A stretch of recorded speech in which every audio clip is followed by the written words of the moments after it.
313 gram மா கோதுமை மா, 10 கிராம் ஈஸ்ட்,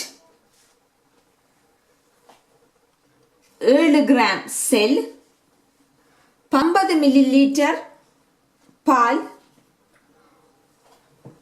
ஒரு முட்டை, 20 கிராம் பட்டர், 15 கிராம் சீனி. இவ்வளத்தையும் வச்சு ஹம்பர்கர் செய்யறதுக்கு பன் எப்படி செய்யறது என்றதை பற்றி இப்ப பார்ப்போம்.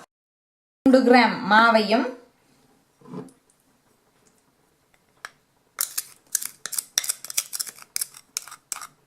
சீனி, உப்பு,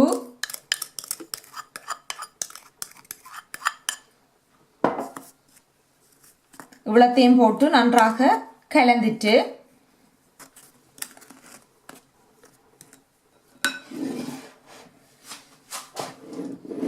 இந்த ஈஸ்டுக்குள்ள 100 மில்லிலிட்டர் தண்ணியும் பாலும் விட்டு 5 நிமிஷம் அது ஆறுறதுக்கு. இப்ப நாங்க கலக்கி வச்சிருந்த ஈஸ்டையும் முட்டையையும் இதுக்குள்ள போட்டு நல்ல வடிவா கலந்து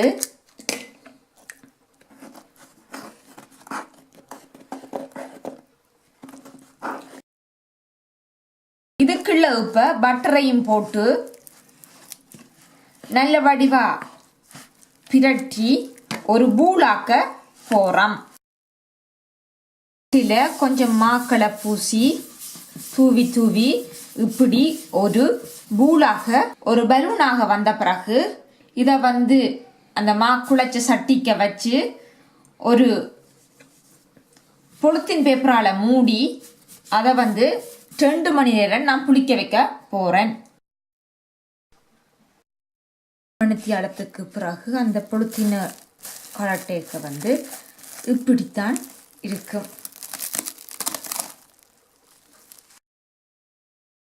நாங்க 5 பாகமா பிரிச்சு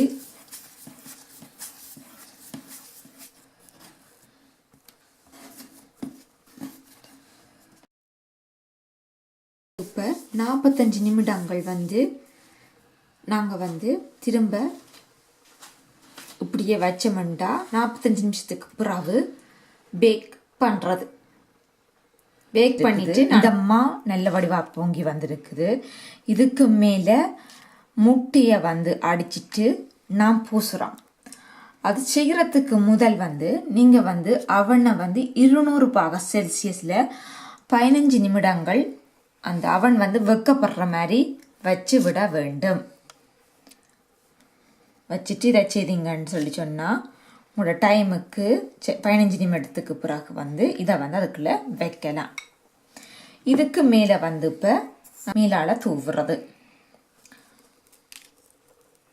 எள்ளு விதைகள் இப்படித்தான் இருக்கும். அதை மேலால தூவி விடுறது. வெக்கையிலேயே 200 பாக செல்சியஸ்ல அந்த 15 நிமிடங்கள் முடிஞ்ச பிறகு திரும்ப 10 நிமிடங்கள் இதையும் அவனுக்கு வச்சு 10 நிமிடங்கள் பேக் பண்ண விட வேண்டும். இது அவன்லேருந்து இப்போ எடுத்துட்டேன். நல்ல வடிவா பொங்கி நல்ல கோல்ட் கலர்ல வந்திருக்குது. இதை நான் வச்சு எப்படி ஹம்பர்கர் செய்யறது என்றதை பற்றி நான் உங்களுக்கு காட்டுறேன்.